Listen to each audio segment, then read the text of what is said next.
আজকে দুপুরবেলায় আমার বাসার নিচে থেকে আর কি আমার গাড়িটা চুরি হয়ে গেছে। আমার অনেক শখের হোন্ডা। এইসব বলতে গেলে এটা আসলে আমি অনেক কষ্ট পাইছি।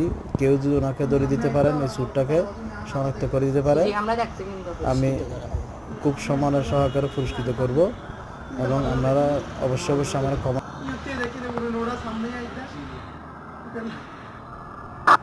আমি আপনাদেরকে অনুরোধ করতেছি, আপনারা কমেন্টে জানাবেন, দয়া করে চোরকে একটু আমাকে ধরে দেন।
এখন ওইদিক দিয়ে ধান্দা, ওইটা ধান্দা, এদিকে চলে গেছে দেখবা না।